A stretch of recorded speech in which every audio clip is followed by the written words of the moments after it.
Welcome to the True Crime Podcast you can binge on your lunch break. Each episode, I'll be bringing you a new case to dissect. We'll focus on the facts, giving exposure to some of the lesser-known stories in the true crime world. You never know what you might learn. This is Bite-Sized Crime.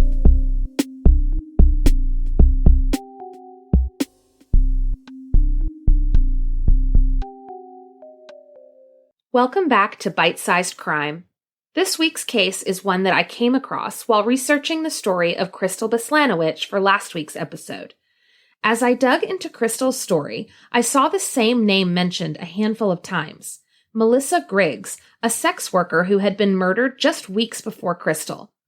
Although police said they were looking at a possible connection between the cases, it was obvious that the two had not received the same attention from investigators or the media. Other than their ages, Crystal and Melissa lived incredibly similar lives, and sadly died in similarly tragic ways. So why did Crystal's case get the full power of the Salt Lake City Police Department for decades, while Melissa's case seemed to get the bare minimum? As I turned my attention to Melissa's case, I realized that there was very little information available from local or national news sources. However, I soon discovered several interviews with Jennifer Ross, Melissa's niece. Decades after Melissa's murder, Jennifer decided to start her own investigation and has been fighting to bring attention to her aunt's case. Most of the information I gathered is from these interviews and from the police reports that Jennifer was able to access. So, what happened to Melissa? How did she end up a footnote in someone else's murder?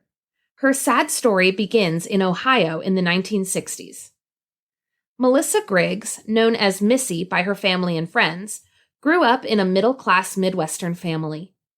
Early in Melissa's life, her mother was diagnosed with multiple sclerosis and was very sick for much of Melissa's childhood.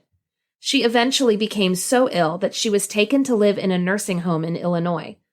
Melissa's father left the family and remarried.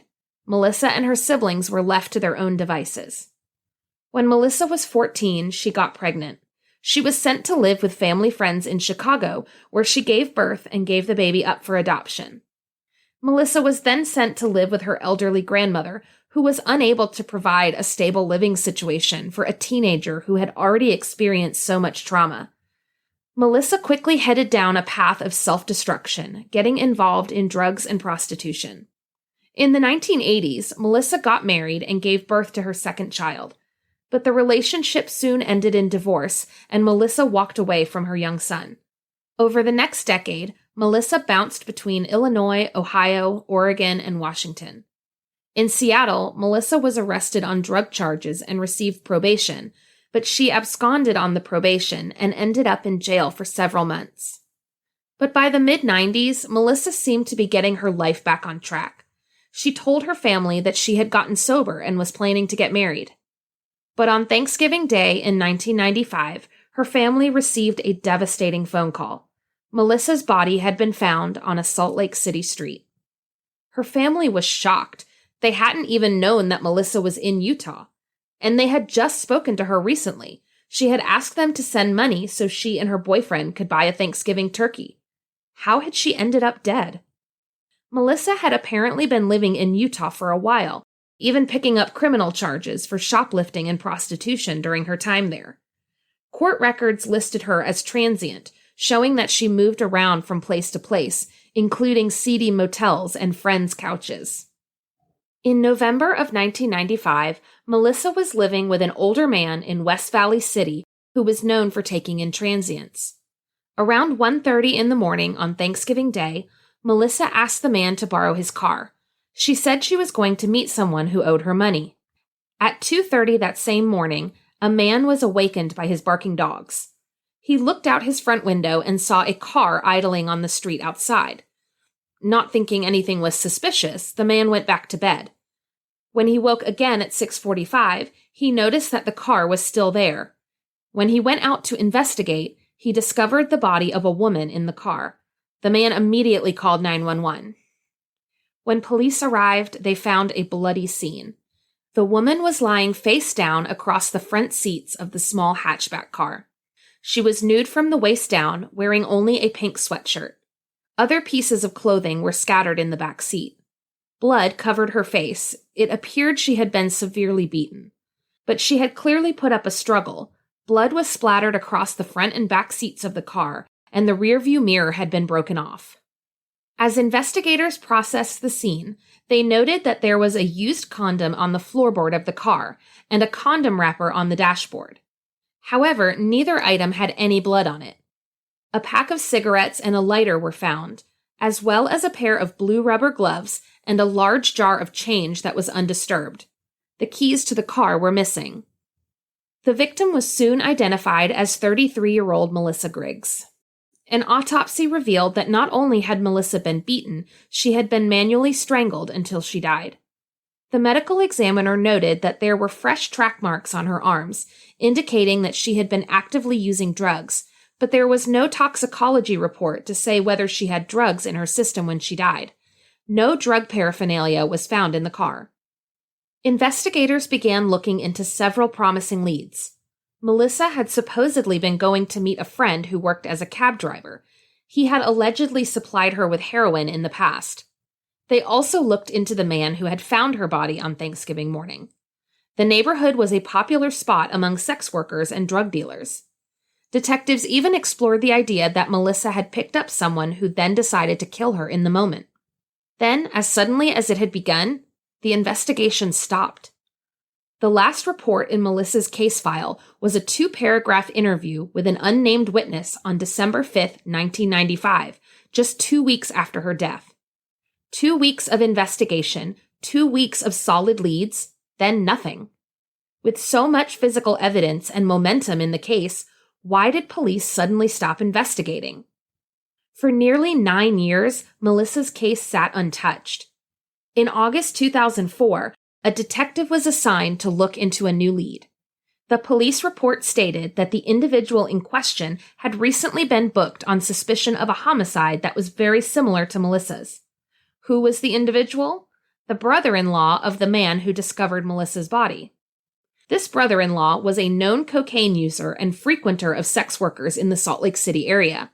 He had a history of domestic violence, including an incident where he attempted to strangle his wife. After Melissa's murder, he suddenly stopped visiting the house. Unfortunately, he has moved to southern Utah in the years since, and it's unclear whether he was ever questioned in relation to Melissa's case. The report mentioned that there was DNA evidence in the case that needed to be sent to the state crime lab. We know there was DNA on the used condom found in the car, but according to later reports, there was also DNA found inside Melissa that did not match the DNA found on the condom. Reports indicate that detectives believed Melissa met someone for a sexual encounter, but was later attacked by someone else who beat and strangled her, then sexually assaulted her post-mortem. Because Melissa's purse and keys were missing from the car, her niece believes that whoever assaulted Melissa took her shoot kit, the items she would have needed to inject herself with heroin. Jennifer also believes that the killer knew Melissa. The fact that she was beaten so severely and then manually strangled indicates a very personal attack. Jennifer also has another theory. Over the years, Melissa had been charged with multiple serious felonies, but had never done any real time. At one point, she was charged with amateur recruitment into prostitution, meaning that she was recruiting other girls for sex work. She was also arrested when she got caught driving a stolen vehicle, but the charges were later dropped. In Seattle, she had been charged with manufacturing and possession, but had only received probation. Is it possible that Melissa had been working as a police informant? Why else would she have received such lenient punishments for such serious crimes? Perhaps that's why police stopped investigating her case after such a short time. There are also some interesting connections to Crystal Beslanowicz's case. Jennifer says there is evidence that Melissa and Crystal knew each other and that they lived in the same motel for some time. Also, Melissa often purchased heroin from a cab driver, and one of the original suspects in Crystal's case was a cab driver who was obsessed with her. The cab driver was questioned in Crystal's case, but not in Melissa's. Unfortunately, that is where the similarities end. When Crystal's killer was eventually found, his DNA did not match anything from Melissa's crime scene. As the years pass, Melissa's case gets harder and harder to solve. Many of the people involved in Melissa's life in Utah have since passed away and can no longer be questioned. Jennifer told a local news station, quote, "I just feel like somebody has to know something, remember something. I just feel like we're running out of time." What really breaks my heart about Melissa's case is how she was treated as expendable in life and even in death. Her remains were never claimed by her family and were left with the medical examiner for decades. She was eventually buried in a potter's field in Utah. Jennifer has been working to get her aunt's remains sent back to Illinois, where she can have a proper burial and a grave marker. Jennifer said, quote, "It's kind of a testament as to the way she was always treated and the way she ended up."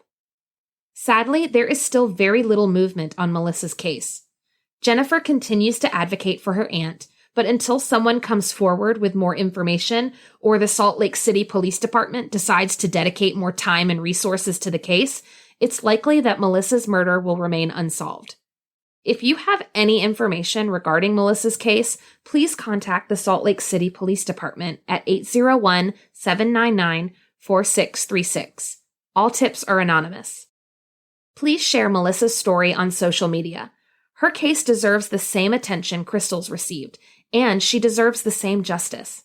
I also encourage you to listen to Jennifer's interviews with local media. Links can be found on bitesizedcrimepod.com. Thanks for listening to Bite Sized Crime. For episode transcripts and sources, visit bitesizedcrimepod.com. And please subscribe to Bite Sized Crime on YouTube and on your favorite podcast app.